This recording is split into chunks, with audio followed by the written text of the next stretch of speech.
기술적 분석입니다. 자, 시장 상황 한번 살펴보도록 하겠습니다. 자, 나스닥 일단 어느 정도 조정이 나왔어요. 최근에 뭐 쭉쭉 올라가다가 어느 정도 그래도 조심하라고 말씀을 드렸죠. 일단 제가 말씀드렸던 전략은 기억을 하실지 모르겠지만, 자, 이 부분을 일단 뚫었다는 얘기는, 자, 다시 이 부분을 지지 구간으로 만드는 움직임이 나오는 걸 확인하고 들어가는 게 좋을 거라고 말씀을 드렸어요.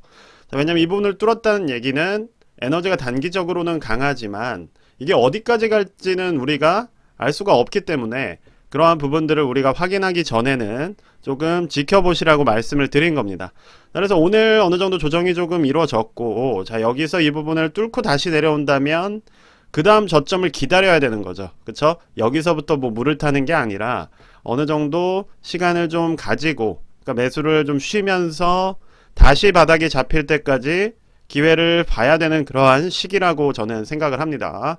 그래서 무조건 여기서 올라간다고 뭐 매수를 하거나 추격 매수를 붙기보다는 어느 정도 우리가 평정심을 유지하는 게 중요할 것 같아요. 자, 이번 상승 같은 경우는 엔비디아가 주도를 했습니다.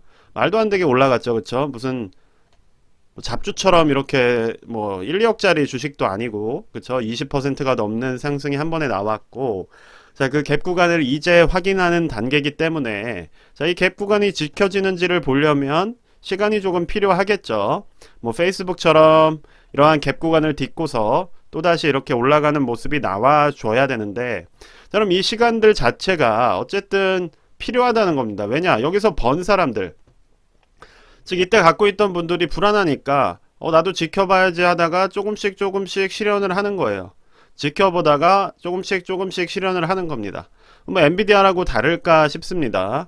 조금씩 실현을 해야 되는데 어제는 6% 정도가 빠졌죠. 그러니까 많은 분들이 사실 여기서 어느 정도 실현을 했다고 보시면 될 것 같아요.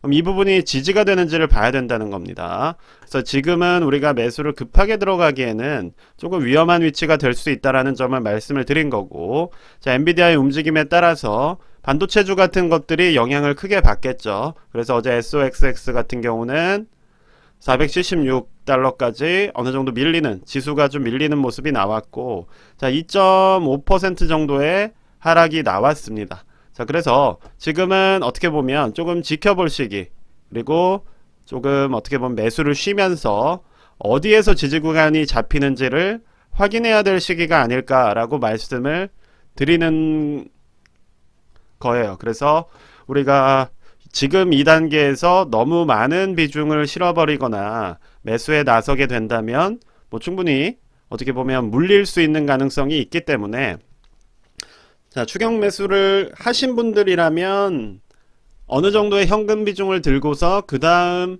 매수 타이밍을 기다려야 되는 것이고, 뭐 아직 들어가지 않으신 분들이 있다면 뭐 지금이 이미 다 올랐기 때문에 포모에 빠질 것도 없어요. 포모는 뭐 이럴 때 느끼셔야 되는 거고, 뭐 지금 와서 두려움으로 매수를 하겠다 이런 것들이면 오히려 좀 늦었다고 생각이 됩니다.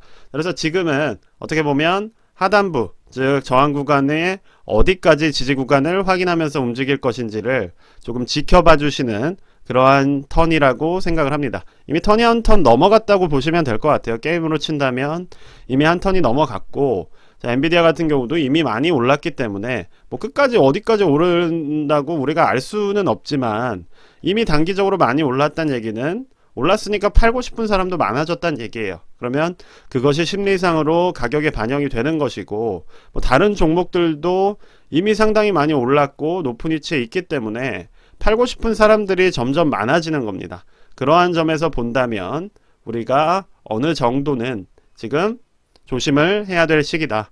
반대로 너무 많이 오른 종목들을 판 분들이 어떤 종목들에 관심을 가지겠어요? 비교적 좀 저렴한 주식들에 관심을 가질 수가 있겠죠. 그래서 뭐 테슬라든 페이팔이든 뭐 이러한 종목들, 대형주들 중에서 조금 낮은 위치에 있는 종목들을 발굴을 해보시는 게 오히려 더 좋지 않을까 생각이 듭니다. 어쨌든 돈이 지금 시장으로 많이 흘러 들어왔다면, 자, 역사적으로 5월이 최악이에요. 그러니까 제일 안 좋은 장이 보통 5월에 있는데 오히려 지금 미국 시장 같은 경우는 올라갔잖아요. 그렇죠? 그래서 지금 이러한 계절적 요인은 많이 사라졌다고 볼 수가 있습니다. 그래서 지금 같은 경우는 계절적 요인 이런 것들에 휩쓸리기보다는 저렴하게 사는 거에 집중을 해야 돼요. 즉 싸게 사는 게 가장 중요하다. 그러니까 비싸게 사는 것보다는 싸게 사는 게 상당히 중요하고, 그럼 엔비디아 같은 거는 못 먹지 않느냐? 비교적 싸게 사야죠. 그렇죠? 지금보다는 이때가 훨씬 싸지 않았습니까? 그래서 이때 사면 비싼 거겠죠. 왜냐? 이때 산 사람들이 지금 이때 여기서 다 팔아먹고 있는데 그거를 내가 얌얌 받아주는 입장이 되는 거기 때문에 이건 남들보다 비싸게 사는 게 되는 겁니다. 그래서 항상 주식은 비교적 싸게 사야 된다는 거에 집중을 해주시면 좋을 것 같아요. 그러니까 절대적으로 싼 가격만에 집중을 하는 게 아니라 그럼 뭐 다 페니주를 사야겠죠. 그런 종목들은 뭐 진짜 0.00 뭐 이런 식으로 계속 떨어지다가 그냥 사라지는 경우가 많기 때문에 그러한 주식들을 보라고 말씀을 드리는 게 아니라 다른 종목들에 비해서 혹은 그 종목이 가지고 있는 가치에 비해서 저렴한 주식을 찾기 위해서 지금 시장에서는 노력을 해야 된다는 점을 다시 한번 강조를 드리겠습니다. 자, 그래서 마지막으로 좀 정리를 해드리자면 지금 시장 자체는 일단 추세를 넘어선 상황이에요. 그러니까 나스닥이든 뭐 QQQ든 그렇죠? 아니면 뭐 SOXX 반도체 쪽이든 반도체 쪽은 아직 기존의 추세 거의 상단부까지 온 상황인 거죠. 그래서 이 부분이 만약에 새로운 지지 구간이 되는 걸 확인을 하거나 아니면 이 부분이 뚫려서 다시 내려오는 모습을 확인을 하게 된다면 둘 중에서 어떤 시나리오대로 움직이는지에 따라서 우리가 방향을 정해야 되는데 지금은 그 방향을 정하기에는 상당히 이르다는 거예요. 그럼 이게 여기서 지지가 잡힐지 뚫고서 다시 조정을 받고 나중에 또 매수 기회를 줄지 이 부분을 우리가 어떤 게 될지는 이 위치에서는 알 수가 없기 때문에 사실 이 위치에서는 매수하기가 어렵다는 겁니다. 그렇게 좋은 위치가 아니라는 거예요. 그래서 지금은 조금 매수를 하기보다는 어떻게 보면 비중 조절을 하시면서 지켜봐야 될 시기고 QQQ 역시도 유사한 상황. 자, S&P 500도 뭐 비슷한 상황입니다. 자, SOXX 역시 자, 이 부분에서 저항을 맞고 떨어질지 다시 이 부분을 뚫는 도전을 할지는 우리가 지금 상황에서는 알 수가 없기 때문에 무언가를 예상할 수 있는 그러한 움직임이나 그림이 그려지기 전까지는 조금 조심하면서 그러니까 매수를 조금 자제하면서 지금은 시장을 조금 관망해야 될 시기가 아닌가 싶습니다.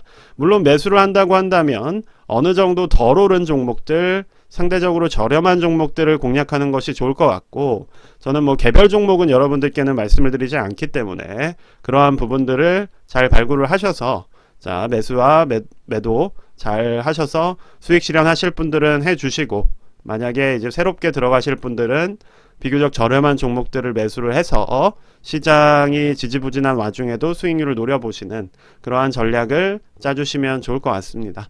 네, 일단 그래서 오늘 영상은 오늘 여기까지만 말씀드리도록 하겠고 앞서 말씀드린 부분들이 핵심이 어느 정도 들어있다라고 생각을 합니다. 그런 부분에 집중을 하셔서 뭐 지금 약간 조정이 오는 모습이긴 하지만 그렇다고 뭐 조정무세가 돼가지고 무조건 뭐 바닥을 찍을 것이다 이것도 필요가 없는 거고요.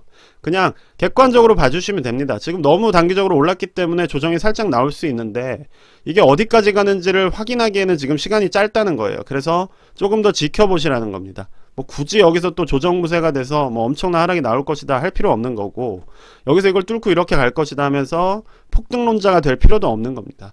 뭐 주식이라는 것도 사실 차가운 심장으로 지켜봐야 되는 것이고 너무 또 뜨겁다 보면 그 뜨거운 에너지로 어느 날은 돈을 많이 벌겠지만 또 그게 과해져서 무리한 베팅을 하다가 결국 한 번에 날아가는 그러한 일도 비일비재한 거기 때문에 어떻게 보면 멘탈 관리 하는 것이 좀 중요하다.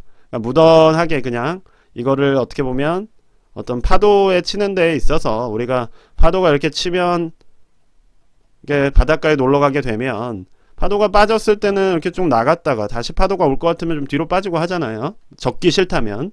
물에 젖기 싫으시다면 그러한 흐름들을 조금 보면서 그러니까 파도가 이제 막 오고 있는데 뭐 여기까지는 안 올 거야 하고서 버티고 있을 필요는 없다는 거예요. 그래서 어느 정도 파도가 밀물인지 썰물인지 정도는 보면서 우리가 조금씩 투자를 접근을 하면 좋을 것 같다는 생각이 듭니다.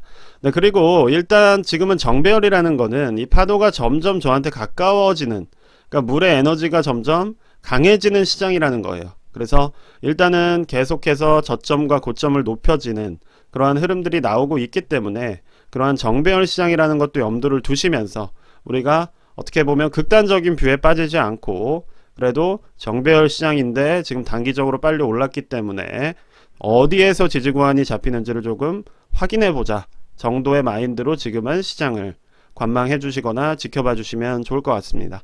네, 일단 그래서 오늘 영상은 여기까지만 말씀드리도록 하겠습니다. 감사합니다.